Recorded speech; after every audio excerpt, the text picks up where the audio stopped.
안녕하세요. 결혼한 지 13년째 며느리 마스터입니다. 올해 제 나이는 39살로 30대의 막차에 올라탄 중이고요.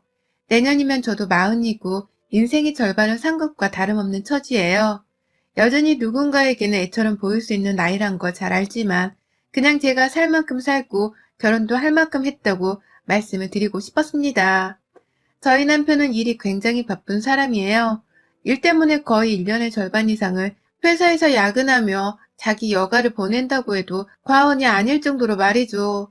얼굴 한번 보는 게 와이프인 저조차도 너무 힘들었고 저희 아이들도 마찬가지였습니다.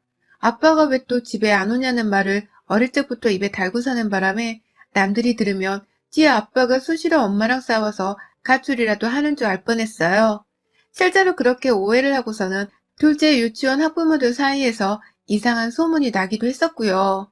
얘 아빠가 바람났는데 얘 엄마만 그 사실을 모르고 있다는 소문 말입니다. 다행히 제가 그런 말을 뒤에서 듣고도 가만히 있는 성격이 아니라서 당장 학부모들을 유치원 앞에서 불러다가 소문의 원천이라는 학부모랑 대판 싸우고서는 사과를 받아낸 덕분에 소문은 마무리되었어요. 내 남편이 바쁜 전문직이라고 명함까지 뿌려가며 그 학부모 앞에서 머리털만 안 잡아당겼을 뿐 눈으로는 몇 대를 때렸답니다. 그 바람에 입이 싼 편이었던 걸로 추정되는 학부모들도 싹 입을 다물게 되었고 다행히 우리 둘째는 씩씩하게 유치원을 잘 다니다가 졸업을 했어요. 그 후 남편한테 졸라서는 그냥 그 동네 자체를 떠났고 다시는 그 학부모들을 마주칠 일이 없었기 때문에 그 후로는 제가 애들 입단속도 시키며 살았어요. 아빠는 일 때문에 바쁜 건데 우리가 밖에서 티를 내고 다니면 아빠가 일에 집중을 하지 못하시니까 아빠 얘기는 절대로 하지를 말라고 말이죠. 그러니 애들도 하나둘 이해를 하는 건지 밖에서 우리 아빠가 바빠서는 얼굴 한번 보기 힘들단 소리를 2번은 꺼내지 않더라고요. 이 정도의 남편을 두고 사는 여자였으니 제가 오죽 외로웠겠습니까? 남편 얼굴 보기 힘든 와중에 애는 둘이나 낳았으니 어떻게든 책임지고 잘 키워내야겠다는 생각뿐이었죠. 남편도 먼 훗날 애들이 잘 커 있는 모습을 보면 은퇴를 하고 나서라도 저와 오순도순 고마워하며 잘 지내주지 않을까 싶었습니다. 그래서 자식들 뒷바라지하는 것에 최선을 다하며 살았고 제가 또 하나 열심히 최선을 다하며 사는 것이 하나 있었어요. 바로 어머님을 모시는 일이었죠. 어머님은 아들 사랑이 대단한 분이셨어요. 좋은 대학 나와서 좋은 직업을 가지고 사는 내 아들보다 잘난 아들을 둔 엄마들은 세상에 또 없다며 그걸 늘 과시하며 사셨고 저희 친정 부모님 앞에서도 자기 아들 잘난 줄 알고서 시집 보내는 게 맞냐는 소리를 아무렇지 않게 하는 분이셨어요. 아이를 낳기 전까지만 하더라도 저는 이런 시어머니가 참 재수없고 못나 보였습니다. 벼는 익을수록 머리를 숙인다고 하는데 우리 어머님한테는 겸손 따위는 전혀 보이질 않았기 때문이죠. 하지만 제가 아이를 낳고 나서부터는 참 신기하게 마음이 변했어요. 어머님처럼 아들을 잘 키워보고 싶다는 생각을 저도 모르게 하기 시작한 것이었죠. 처음에도 어찌되었던 시어머니셨기 때문에 늘상 고개를 숙이고 예의를 갖추며 잘 챙겨드리고 살갑게 구는 며느리였는데요. 제가 둘째를 낳고 처음 어린이집에 보내던 그때부턴 왠지 모르게 어머님 곁에서 더 보고 배우며 뭔가 방법을 알고 싶었습니다. 아이가 공부를 잘 하도록 키울 수 있는 아주 간단하지만 어려운 그 방법을 말입니다. 그렇게 저는 의도한 건 아니었지만 겸사겸사 시어머니가 계시는 시댁을 자주 찾으면서 말동무가 되어드렸고 시어머니 앞에서 제 아이 고민 상담도 서스럼 없이 했어요. 보통 이런 얘기는 친구들이나 친정 식구들한테 털어놓고는 위로를 받잖아요. 그런데 저는 하도 자주 보고 살아서 그랬던 건지는 모르겠지만 시어머니를 옆에 꼭 끼고서는 사소한 수다들을 떨었어요.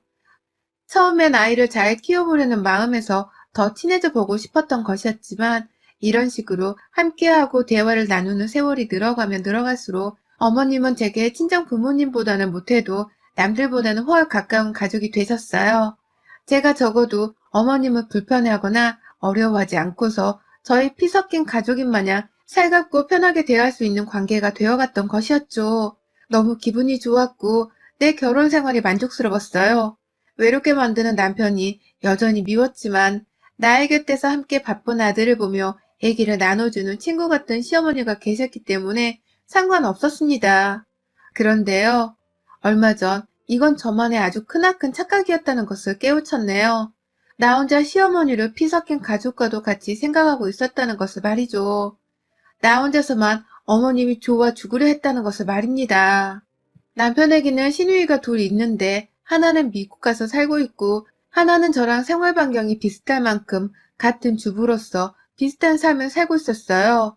시어머니 뵈러 시댁에 갈 때마다 여러 번 마주치며 함께 수다를 떠는 사이였고 그래서 시어머니가 편해진 만큼 시누이도 참 편했습니다. 저보다 나이가 한 살 많았는데 제게는 친언니와도 같게 느껴졌어요. 굳이 시댁 사람이라고 해서 거리를 둘 이유는 없었는지라 저도 갈 때마다 형님 하면서 정말 애교 많은 동생처럼 보려고 노력 많이 했어요. 그걸 형님이랑 시어머니도 나름 귀엽게 봐주기도 했고요. 그런데 작년에 코로나 터지고 나서 제가 잠시 몸살이 걸린 적이 있던 7월에 큰 뒤통수를 맞았네요. 코로나가 아니라 단순 몸살이라고 확신을 했던 게 가슴 통증도 없었고 그렇다고 기침이 나오는 것도 아니었거든요. 단순히 몸살 걸릴 때마다 느끼는 그 오한이랑 몸살기 때문에 제가 침대에서 제대로 일어나지를 못하는 지경이었어요. 남편 출근까지는 어찌저찌 시켰지만 집에서 원격 수업으로 학교 생활을 시작한 제 아이들이 너무 걱정되더라고요. 그래서 아주 가까이 살고 있던 시누이한테 연락을 했죠. 혹시 괜찮으면 잠깐 우리 집에 와서 애들 좀 봐줄 수 있어요? 나 지금 몸살이 너무 심해서 병원을 가봐야 할 것 같은데. 라고 말이죠. 하지만 시누이는 망설임 하나 없이 너 코로나지? 코로나 아니야? 근데 뭘 오라 말아야. 당장 혼자 병원 튀어가.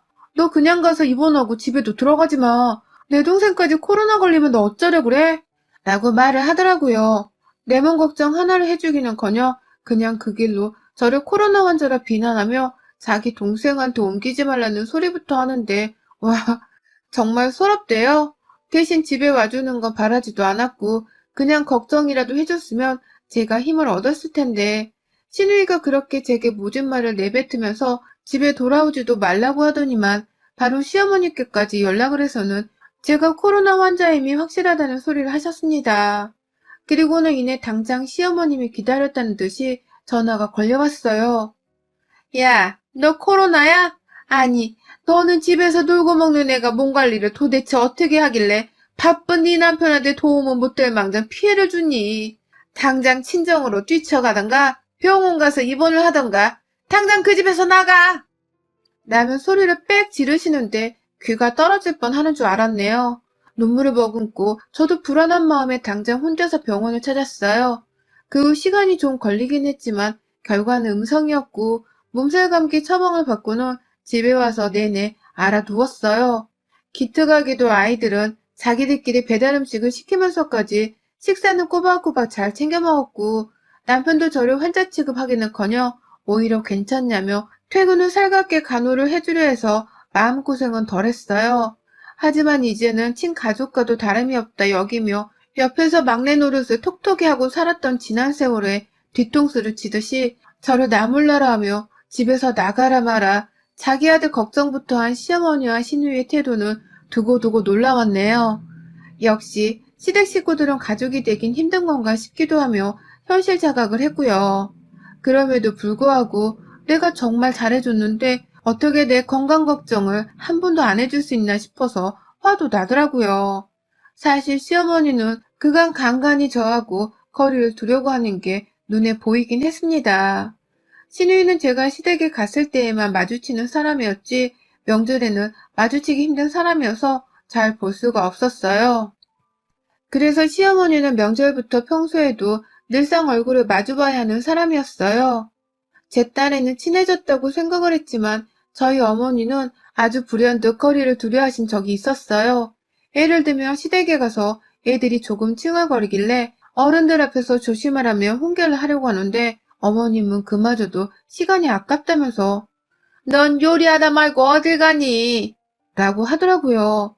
잠시라도 쉬는 시간을 가지지 말라는 식으로 말이죠. 그뿐만이 아니라 남편이 조금이라도 힘들어하는 내색을 보이면서 눈을 지그시 감으면 하루 종일 일하느라 힘들었던 것이었음에도 불구하고 너는 네 남편 간수를 어떻게 하길래 애가 이렇게 힘이 빠져선 도대체 집구석에서 하는 일이 뭐냐? 라며 혼을 내기도 하셨어요. 저는 물론 시어머니시니까 자기 아들 걱정이 되어 이런 말을 하실 수 있다고 생각했습니다. 그래서 그런 말을 하셨을 때에도 죄송합니다.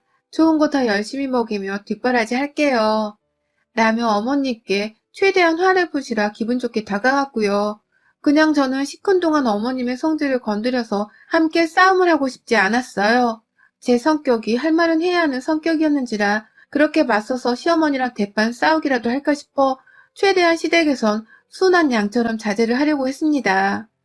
그러니 어머님의 사소한 잔소리나 화도 알겠다고만 대답을 한 채 제 딴에는 현명하게 넘어가려 한 거였어요.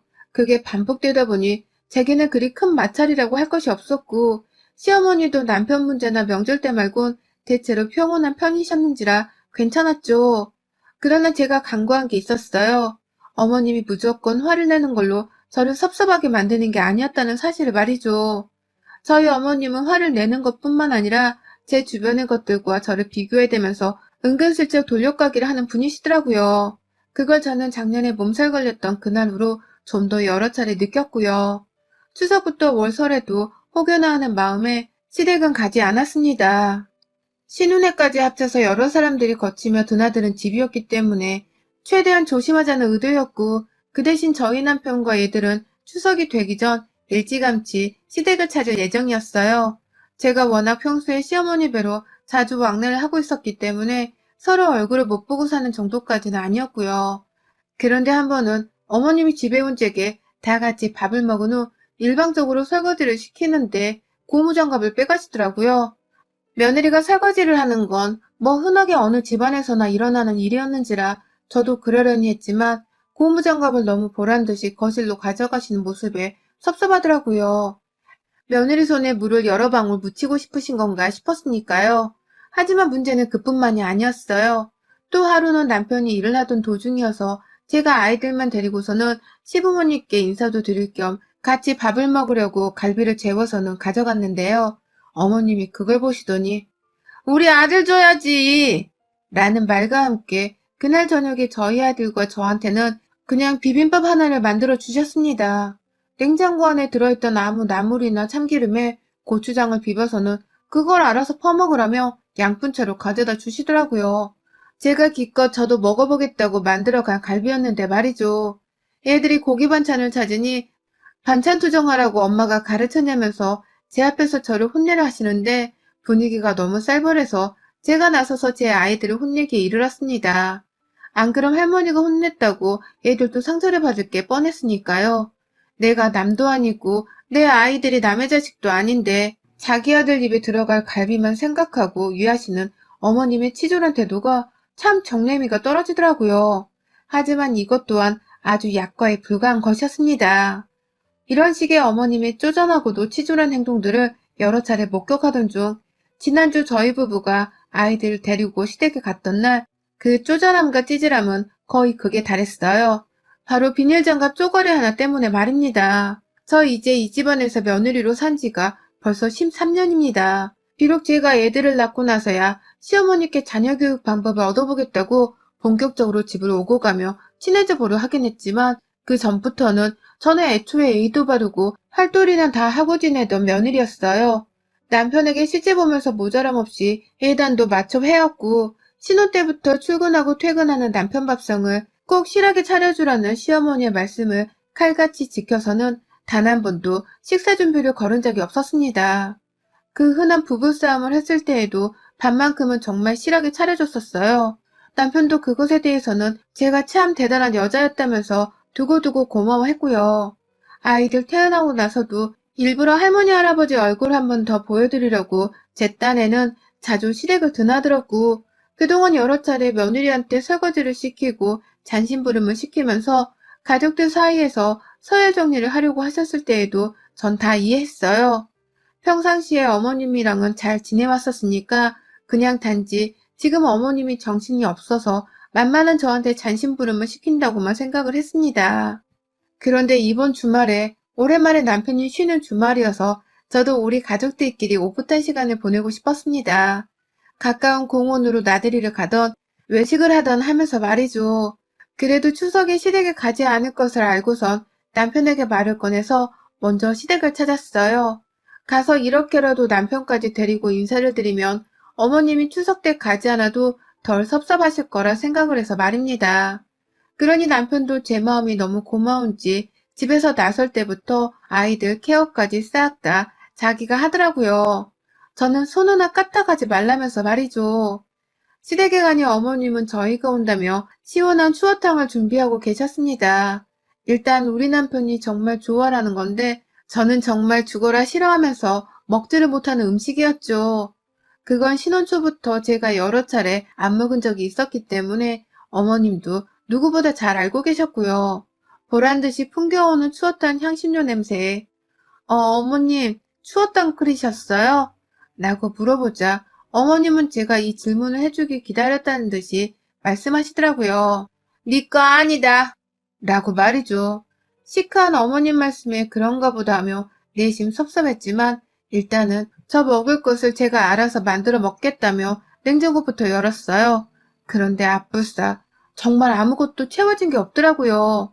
보란듯이 제게 추어탕 말고 먹을 게 없으니 억지로라도 꾸겨 넣어 먹으란 것처럼 말이죠.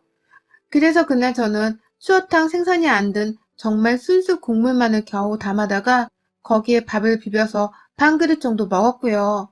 남편이 저를 엄청 딱하게 쳐다보는데 그걸 시어머니가 불만이란 듯이 그만 좀 쳐다봐라. 네 마누라 얼굴 닳겠다. 라면서 한 소리를 하시길래 느꼈습니다. 어머님이 오늘 기분이 무지하게 안 좋은가 보다 하고 말이죠. 그래서 저도 조용히 지내다가 조용히 집으로 돌아가겠다 마음을 먹고 가만히 앉아 있었어요. 그런데 시어머니가 밥 다 먹고 얼마 지나지 않아서 저를 부르더라고요.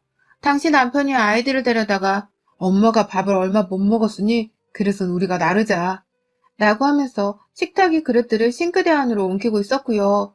저는 그런 애들을 보면서 고마워 우리 애기들 라며 웃고 있었어요. 그런데 그 뒤에서 슬그머니 설거지를 안 하려고 빠져 계시던 어머님이 저를 급하게 부르시더라고요. 그러더니만 한다는 소리가 야 설거지는 네가 해라 라고 하시더라고요. 그 와중에 자기 아들이 설거지까지 할까 걱정이 이만저만이 아니셨는지 저를 굳이 불러내셔서는 설거지를 하라고 하시는데 우리 친정엄마가 이 상황을 먹겨가셨더라면 이 얼마나 극대노할 일이냐고요.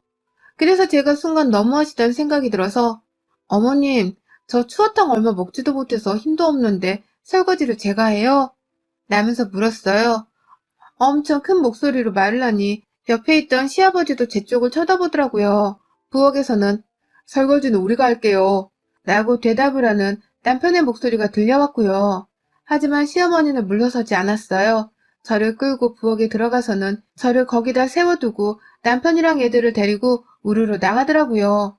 도로 돌아오래 하는 남편에게 저도 더 일을 키우지 말라면서 조용히 있으라 제스처를 취했고 저는 어쩔 수 없다며 저 혼자 고무장갑이라도 끼려고 하는데 그때 뒤에서 어머님이 다시 부엌 안에 나타나셨어요. 아니나 다를까 이번에는 고무장갑을 가지고 나가시더라고요. 그래서 제가 물었죠. 설거지를 해야 하는데 그걸 가져가면 어떡하냐고 말입니다. 그런데 저희 어머님이 제게 그러시더라고요. 넌 이거 말고 비닐장갑도 아까워 이거 사. 라고 말해줘. 그리고 저 보란듯이 부엌 하부장 서랍 안에 들어있는 비닐장갑이 든 통까지도 가져가는 게 아니겠어요? 혹여나 제가 그걸 찾아서 꺼냈을까봐 말이죠. 그런 어머님의 뒷모습을 보고 있자니 저도 화가 치밀어 오르더라고요. 그거 당장 내놓으세요. 당장요. 라면서 무섭게 쏘아대자 어머님은 부엌을 빠져나가다 말고 너 지금 나한테 소리쳤냐? 라면서 뒤돌아보시더라고요. 그러더니만 글쎄 들고 있던 그 비닐장갑이 든 상자를 저한테로 향해 던지시는 게 아니겠어요? 거실에 저희 아이들이랑 남편까지 다 보고 있던 상황이었는데 말입니다. 그리고 저는 그 상자에 제 발등을 딱 찍혀버렸고요. 순간 아팠는데도 어머님 앞에서는 센 척을 하려고 아프지 않은 척을 했어요. 하지만 발등이 저려오는 건 어쩔 수 없더라고요. 순간 피가 나는가 싶었던 바람에 슬며시 발 쪽을 향해 고개를 숙이고 쳐다보는데 거실에서 저희 애들이 제 이름을 부르며 달려 들어오더라고요. 그러더니만 제가 고개를 숙이면서까지 발등을 확인하고 있자 애들은 제가 맞았다고 확신을 한 건지 할머니를 향해 우리 엄마 왜 때려요? 할머니 완전 나쁜 사람! 라면서 화를 내는데 그걸 보고 가만히 있을 수가 없었어요. 그건 남편도 마찬가지인 듯 했고요. 왜 설거지하는 사람한테서 고무장갑을 뺏어가서는 이 사단을 만들어요? 엄마, 왜 이래요? 라며 시어머니의 손목을 잡는데 시어머니는 넌 왜 나한테 이러냐? 내가 뭐가 딱히 아까워서 그랬던 건 아니고 그냥 맨손으로 하는 설거지가 더 뽀드득이 잘 씻겨지니까 그렇게 하라고 한 거지. 배려해준 건데 애들부터 시작해서 니까지 왜 이러냐? 엄마 당황스럽게 라면서 아주 뻔뻔한 변명을 하시더라고요. 오히려 맞은 저와 말리는 남편이 다 뻘쭘하도록 말이죠. 그동안 저는 며느리 마스터임이 분명하다고 자부를 하면서 시어머니 곁에서 참 잘 지내왔다고 생각했습니다. 가끔 저지르시는 짓거리도 다 이해를 하고 넘길 만큼 시어머니께만큼은 제가 참 너그러운 사람이 속했어요. 그런데 이제 와서 며느리가 설거지 한 번 고무장갑을 끼고 하는 것조차 아깝다며 하지를 못하게 하고 급기야 그 비닐장갑 쪼가리 하나조차도 제가 쓰는 게 아깝다면서 가져가는 걸 보니 제가 헛살았나 싶더라고요.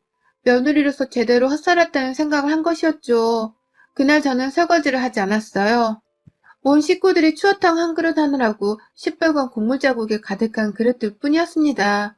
그런데 시어머니가 13년 차의 며느린 저보다도 비닐장갑 하나를 더 아까워하시는 꼴을 보고는 도저히 집안일을 도와드리기가 싫었습니다. 그래서 시어머니가 아까워하시던 그 비닐장갑들을 모조리 다 상자 안에서 끄집어내선 남은 추어탕이 들어있던 냄비솥 안에다가 쑤셔 넣어 버렸어요. 시어머니가 졸지에 비닐장갑을 못 쓰시게 된 것이었죠. 뒤에서 비닐 아깝게 뭐하냐고 소리치는 어머니를 더 약올리겠다면서 저는 하부정을 열어다가 그 안에 들어가 있는 다른 일회용 비닐팩까지 다 하나하나 뜯어서는 가위로 확 가운데에 큼지막히 구멍을 대놓고 뚫어버렸습니다. 13년 차 며느리보다 아까워하는 비닐들을 다 못쓰게 되어 어떡하죠, 어머님? 새로 사셔야겠네요. 며느리도 이참에 새로 하나 구해보세요. 라는 말을 남기곤 약 올리듯 시어머니께 가소로운 웃음을 지어 보인 채 집을 나왔어요. 저는 그날로 더 이상의 어머니 며느리를 그만두기로 독하게 마음을 먹었고요. 추석이며 내년 설이며 하다못해 평상시에도 절대로 시어머니께 내 두 발로 먼저 찾을 일은 없을 거라는 걸 남편에게도 확실히 말했습니다. 우리 친정에서 내가 이 꼴을 당하고 사는 걸 알면 얼마나 가슴 아프시겠냐며 남편을 못 잡아먹어 안달인 듯 화를 댔더니만 남편도 할 말이 없었는지 그래, 이젠 가지 말자 라며 저를 달래주더라고요. 졸지에 저의 배려로 시댁에 기분 좋게 찾아갔다가 자기 엄마의 폭탄과도 같은 행동에 남편 또한 상당히 심란한 듯 보였지만 다 어미를 잘못 둔 탓이라고만 여기니 제 마음이 그리 무겁진 않았어요. 제가 살짝 너무했나 싶기도 하지만 며느리보다 비닐 쪼가리 하나를 더 아까워하는 시어머니께 제가 할 만큼의 분노는 표출했다고 생각합니다. 그래서 사실 혼란스럽거나 힘들진 않고 오히려 개운하네요. 지난 13년간의 뻘짓이 이제서야 끝이 난 것 같아서 말입니다. 시어머니는 그 후 집에서 시아버지께도 혼이 나셨는지 하루 꼬박을 잠수를 타더니 이제 연락이 오셨어요. 잘 들어갔냐고. 그날은 자기가 좀 심했다고 말이죠. 하지만 저는 그 사과를 받는 둥 마는 둥 했네요. 이제 더 이상 어머님 며느리 아니니까 이런 사소한 전화 따위도 상황을 가려가면서 하시라며 무안을 주곤 확 전화를 끊어버렸습니다. 어머님께 다시 전화가 2통 정도 걸려왔지만 그 후엔 또다시 잠적이시고요. 아마 지금쯤 멀쩡한 며느리를 자기 손으로 쳐냈다는 생각에 골머리를 앓고 계실 겁니다. 그 생각을 하니 속이 또 뻥 뚫리네요. 여러분의 생각은 댓글로 남겨주세요. 오늘도 시청해주셔서 정말 감사합니다.